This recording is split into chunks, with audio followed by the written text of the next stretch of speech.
Son of man, surely I will cut off the supply of bread in Jerusalem. They shall eat bread by weight and with anxiety, and shall drink water by measure and with dread, that they may lack bread and water, and be dismayed with one another, and waste away because of their iniquity. And you, son of man, take a sharp sword, take it as a barber's razor, and pass it over your head and your beard. Then take scales to weigh and divide the hair.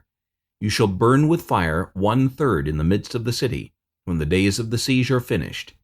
Then you shall take 1/3 and strike around it with the sword, and 1/3 you shall scatter in the wind.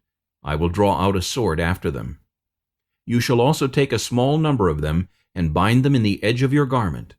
Then take some of them again, and throw them into the midst of the fire, and burn them in the fire. From there a fire will go out into all the house of Israel. Thus says the Lord God, This is Jerusalem. I have set her in the midst of the nations, and the countries all around her. She has rebelled against my judgments by doing wickedness more than the nations, and against my statutes more than the countries that are all around her. For they have refused my judgments, and they have not walked in my statutes.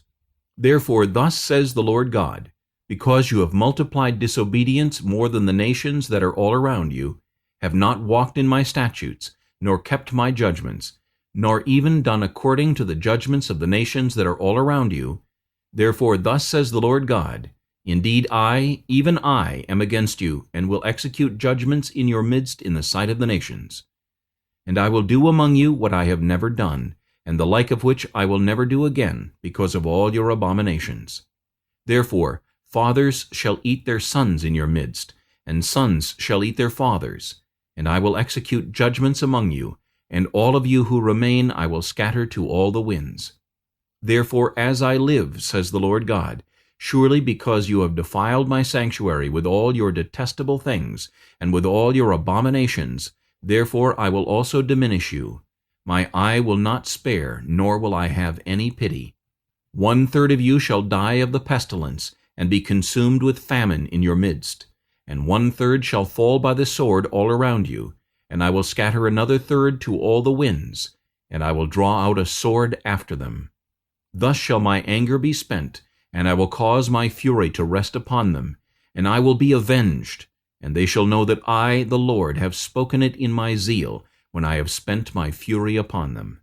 Moreover, I will make you a waste and a reproach among the nations that are all around you, in the sight of all who pass by. So it shall be a reproach, a taunt, a lesson, and an astonishment to the nations that are all around you, when I execute judgments among you in anger and in fury, and in furious rebukes. I, the Lord, have spoken. When I send against them the terrible arrows of famine, which shall be for destruction, which I will send to destroy you, I will increase the famine upon you, and cut off your supply of bread. So I will send against you famine and wild beasts, and they will bereave you. Pestilence and blood shall pass through you, and I will bring the sword against you. I, the Lord, have spoken.